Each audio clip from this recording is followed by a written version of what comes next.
حسین مظلوم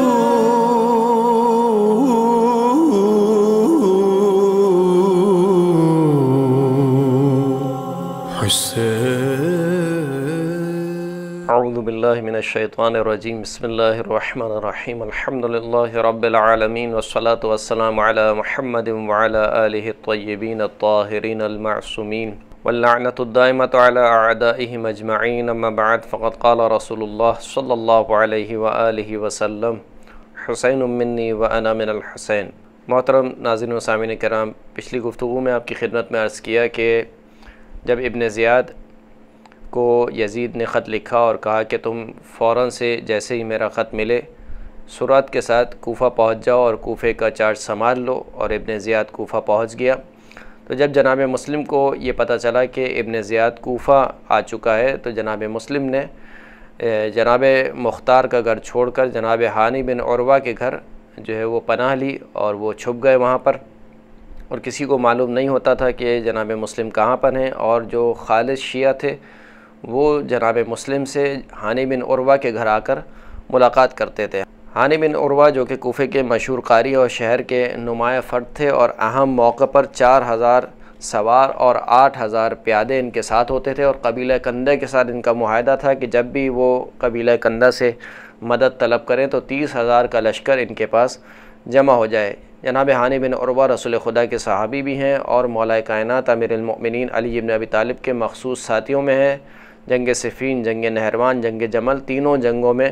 مولا کے ہم رقاب لڑتے رہے ہیں۔ شریک ابن عاور کہ جس کو راستے میں ابن زیاد نے پیچھے چھوڑ دیا تھا، وہ جب کوفہ پہنچا تو اس نے بھی ہانی بن عروہ کے گھر پناہ لی، کیونکہ وہ ہانی بن عروہ کا رشتہ دار تھا، اور شریک ابن عاور اسی وجہ سے راستے میں رکا تھا کہ تاکہ ابن زیاد کو کوفہ پہنچنے میں دیر ہو جائے۔ بہرحال جب وہ ہانی بن عروہ کے گھر پہنچا تو اس نے یہ پیغام دیا، جناب مسلم کو کہا کہ کسی بھی طریقے سے اس ابن زیاد کو قتل کیا جائے، اور ہانی بن عروہ کو بھی آمادہ کرتا رہا کہ کسی بھی طریقے سے ابن زیاد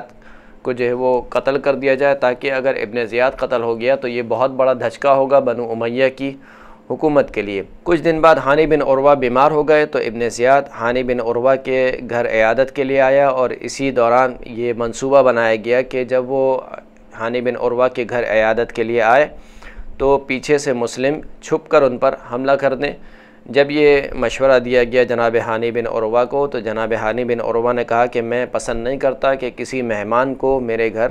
قتل کیا جائے۔ اس کے کچھ دن بعد ہی شریک ابن عاور بیمار ہو گئے، جو کہ ہانی بن عروہ کے گھر ہی قیام پذیر تھے۔ جب ابن زیاد کو پتہ چلا کہ شریک ابن عاور جو ہے وہ بیمار ہے تو اس نے اپنا قاصد بھیجا کہ وہ عیادت کے لیے آنا چاہتا ہے۔ رات کے کسی پہر میں دق الباب ہوا اور کہا کہ والی کوفہ ہے جو کہ شریک ابن عاور کی عیادت کے لیے آیا ہے۔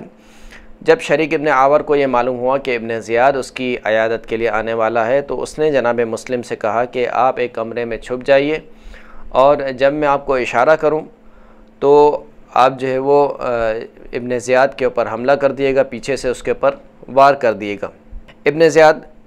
داخل ہوا ہانی بن عروہ کے گھر اور عیادت کرنے لگا، اور اتنے میں گفتگو کے درمیان شریک ابن عاور نے ابن زیاد کو مشغول رکھا، اور گفتگو کے درمیان ہی شریک ابن عاور اشارے کرتا رہا جناب مسلم کو کہ وہ آئیں اور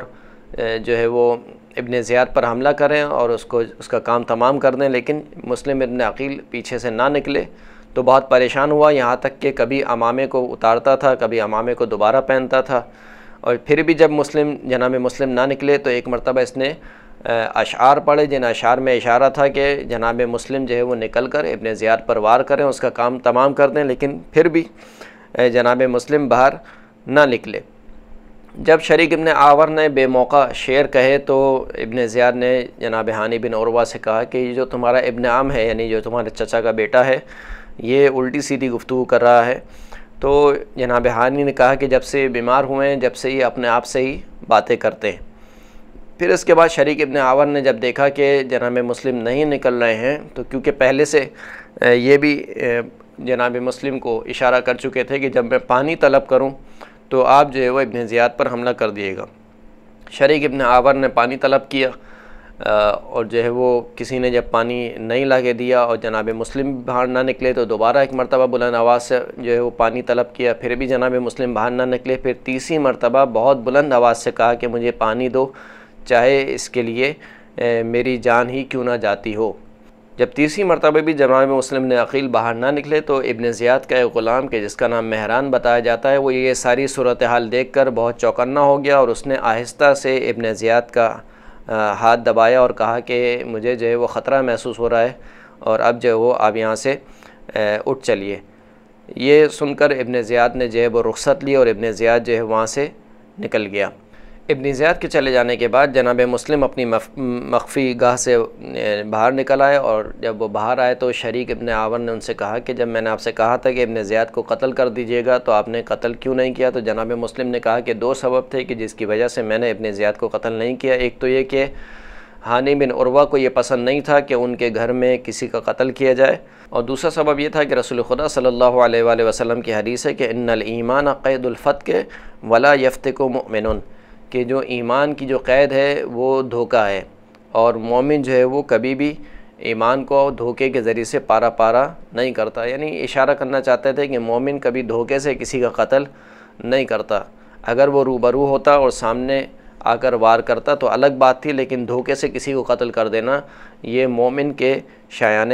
شان نہیں ہے۔ یہ سن کر شریک ابن عاور نے کہا کہ خدا کی قسم اگر آپ اسے قتل کر دیتے، یعنی ابن زیاد کو اگر قتل کر دیتے تو آپ ایک فاسق اور بدکار شخص کو قتل کرتے۔ ایک دوسری روایت کے مطابق جو قتل نہ کرنے کی وجہ بیان کی گئی کہ جناب مسلم بیان فرماتے ہیں کہ جب میں اسے قتل کرنے کا ارادہ رکھتا تھا تو ایک عورت میرے سامنے آ گئی اور اس نے کہا کہ آپ کو اللہ کا واسطہ دیتی ہوں، آپ عبید اللہ ابن زیاد کو میرے گھر میں قتل نہ کیجیے۔ یہ سن کر جناب مسلم نے تلوار پھینک دی، اور جب یہ بات سنی تو ہانی نے کہا کہ وائے ہو اس عورت پر کہ اس نے مجھے بھی قتل کروایا اور آپ کو بھی قتل کروایا۔ اس واقعے کے 3 دن بعد شریک ابن عاور کا انتقال ہو گیا۔ جب اس کے انتقال کی خبر ابن زیاد کو ملی تو اس نے کہا کہ اگر شریک کی قبر میرے باپ کی قبر کے قریب نہ ہوتی تو میں اسے کھدوا دیتا۔ وآخر الدعوانا ان الحمد للہ رب العالمین۔